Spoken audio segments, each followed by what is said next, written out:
तो ये frozen shoulder होता क्या है, होता क्यों है, उसके क्या लक्षण रहते हैं, उसे और किस तरीके से ट्रीट किया जाता है, इसके बारे में आज हम देखेंगे। हेलो फ्रेंड्स, मैं doctor Kiran Shetty, orthopaedic surgeon, founder director, spinology clinic Pune.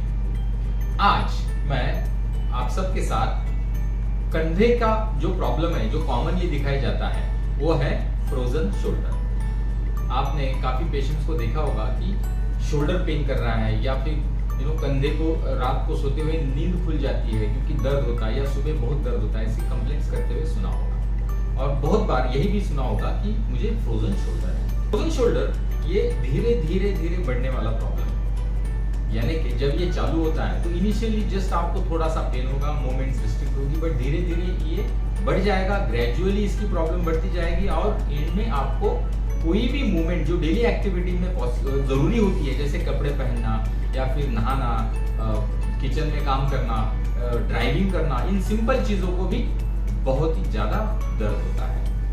अभी ये जो फ्रोजन शोल्डर का प्रॉब्लम है, इसे काफी और नामों से भी लोग पहचानते हैं, जैसे कि पेरिआर्थराइटिस ऑफ शोल्डर या फिर स्टिफ शोल्डर। क्लिनिकल इसका जो टर्म है, जो डॉक्टर्स हम यूज करते हैं, वो है एडेसिव कैप्सुलाइटिस। अभी आप नाम से ही समझ में आ गया होगा आपको कि इसमें होता क्या है। ये जो है इसे ह्यूमरस बोन बोलते हैं और ये जो है इसे स्कैपुला बोलते हैं, और ये है ये क्लेविकल है जो कि कॉलर बोन है। ये जो हड्डी बॉल एंड सॉकेट की तरह से एक दूसरे के साथ जुड़ जाते हैं और ये शोल्डर जॉइंट फॉर्म होता है। ये शोल्डर जॉइंट को एक कवरिंग आता है जिसे बोलते हैं कैप्सूल।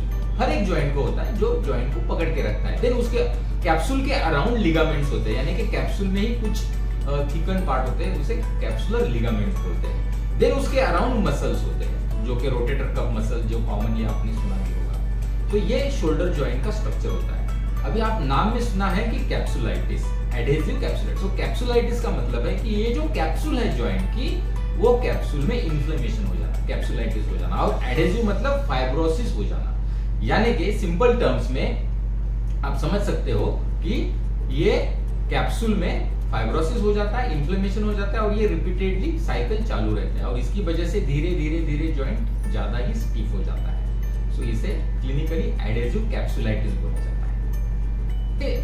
कॉमन कॉजेस क्या है या रिस्क फैक्टर्स क्या है, ये हम देखते हैं। एक्चुअली अब तक मेडिकल साइंस में ये कोई भी डेफिनेटिवली बता नहीं पाया है कि फ्रोजन शोल्डर होता क्यों। उसका कोई डेफिनेटिव रीजन नहीं है, अननोन रीजन से ये आता है और then primarily over the period of months और इयर्स ये रिजॉल्व भी हो जाता है। परंतु कुछ रिस्क फैक्टर्स है जिन टाइप के पेशेंट्स में या जिन कंडीशंस में ये ज्यादा होने की ज्यादा संभावना होती है, जैसे कि 40 इयर्स से ज्यादा उम्र के लोगों में या फीमेल्स यानी कि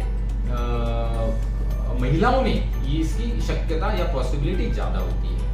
इसी के साथ साथ कुछ सिस्टमिक डिसीजेस है, जैसे कि डायबिटीज, हाइपरथायरॉयडिज्म, हाइपोथायरॉयडिज्म यानी कि थायराइड का ज्यादा रहना या कम रहना, पार्किंसन डिसीज, कार्डियोवैस्कुलर डिसीज, ऐसी जो बीमारियां जिनको होती है, उन पेशेंट्स में फ्रोजन शोल्डर होने की संभावना ज्यादा होती है। इसी के साथ साथ कोई शोल्डर के अराउंड जो डिसीजेस है, उनकी वजह से भी ये तकलीफ बढ़ सकती है, जैसे कि किसी को ह्यूमरल फ्रैक्चर हो गया हो या फिर मसल वीकनेस हो गया हो।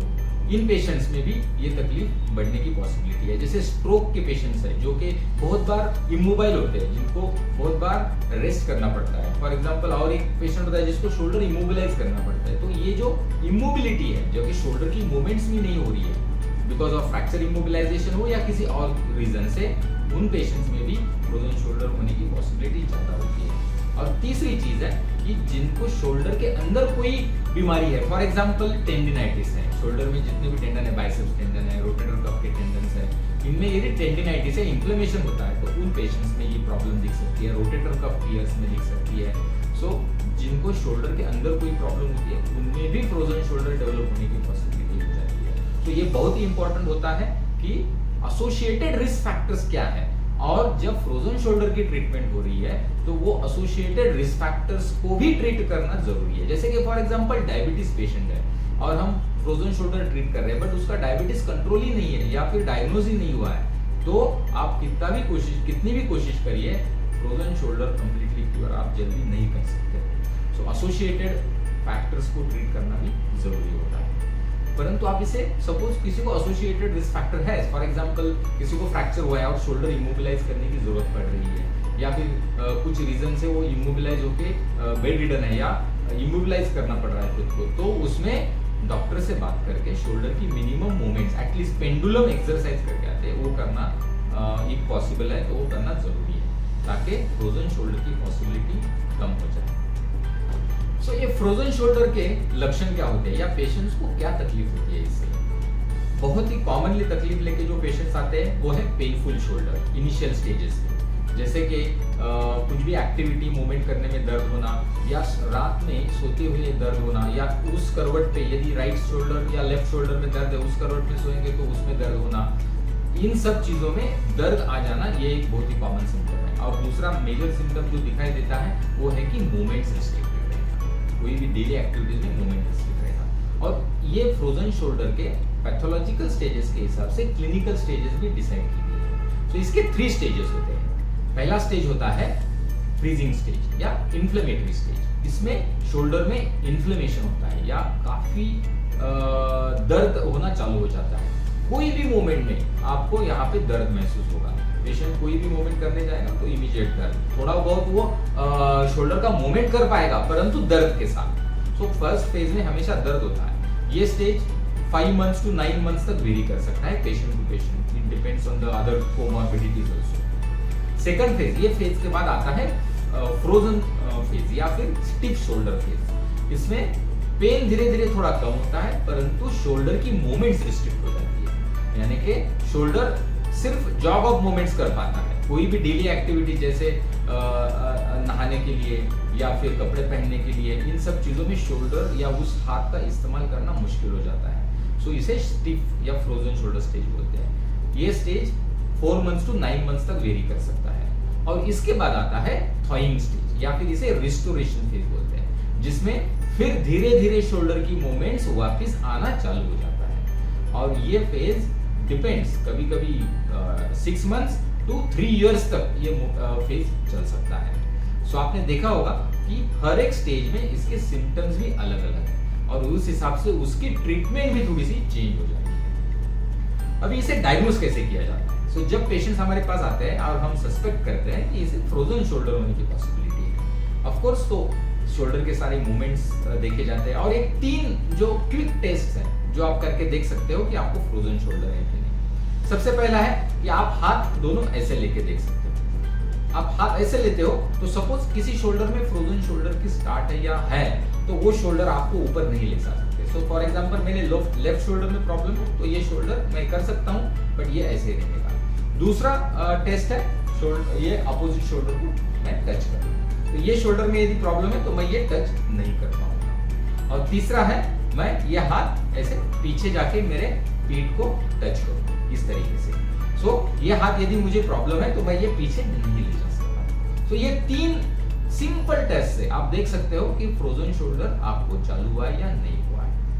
सो इनमें से आगे काफी टेस्ट किए जाते हैं टू असेस कि और कोई एसोसिएटेड प्रॉब्लम है कि नहीं, जैसे कि बाइसेप्स टेंडिनाइटिस है या फिर रोटेटर कफ टियर है, सुप्रास्पाइनस टेंडिनोसिस है, या फिर कंडीशंस को रूल आउट किया जाता है। ऑफ कोर्स उसके साथ साथ एसोसिएटेड कोमॉर्बिडिटी जैसे डायबिटीज, पार्किंसन या फिर कार्डियोवास्कुलर डिसीज, थायराइड प्रॉब्लम्स, ये सब भी इन्वेस्टिगेट किया जाता है। जरूरत पड़ी फाइनल डायग्नोसिस के लिए हमें एक्सरे या एमआरआई करने की जरूरत भी पड़ सकती है।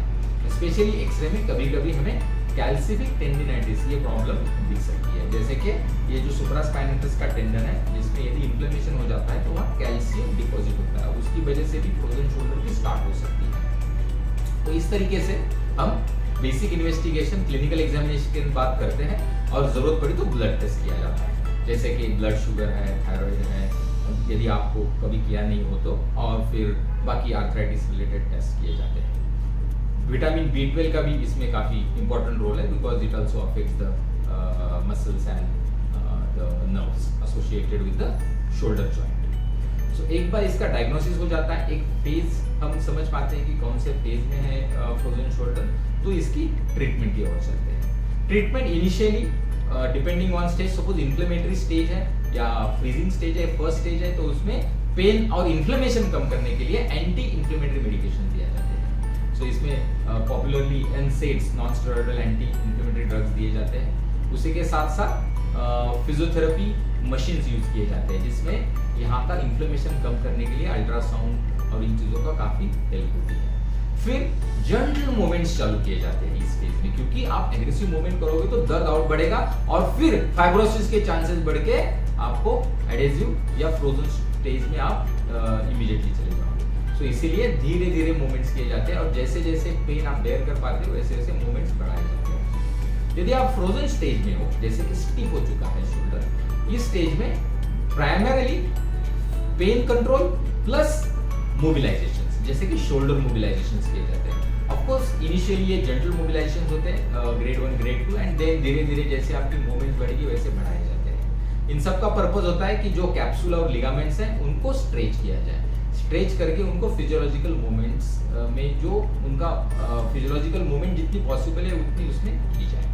और जब थॉइंग स्टेज होता है तो उसमें भी continuation of mobilisation as on the movement restrictions और उसके साथ मेंटेनेंस एक्सरसाइज प्रोग्राम, क्योंकि उसमें स्ट्रेंथनिंग की भी जरूरत पड़ती है। मसल्स की जो ताकत कम हो गई हो उसे स्ट्रेंथन किया जाता है। अभी ये सिंपल एक ट्रीटमेंट होता है, परंतु यदि किसी पेशेंट्स को हमें इससे ज्यादा भी ट्रीटमेंट्स करने की जरूरत पड़ती है। फॉर एग्जांपल किसी पेशेंट्स को हमें सब एक्रोमियल स्टेरॉइड इंजेक्शन भी देने की जरूरत पड़ती है। आप देखोगे यहाँ पे ये सब एक्रोमियल स्पेस है, ये एक्रोमियम है इसके नीचे का, और यहाँ से शोल्डर का कैप्सूल है।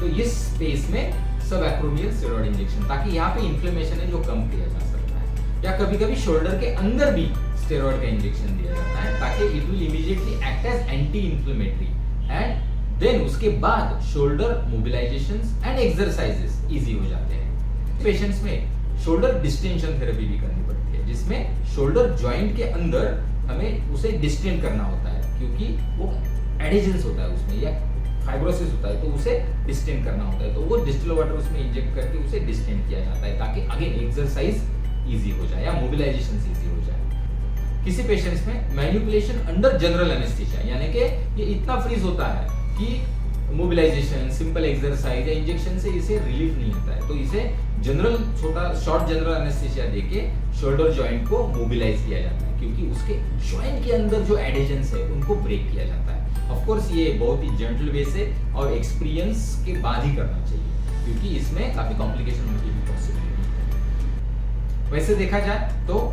सारे फ्रोजन शोल्डर्स ये 1 या 3 साल तक के रेंज में कभी ना कभी रिकवर होते ही है, परंतु इसका बाद में कोई रिस्ट्रिक्शंस ना रहे और जल्दी से जल्दी हम फंक्शनल रिकवरी कर पाए, इसलिए आपको डॉक्टर की सलाह लेना बहुत जरूरी है और उसका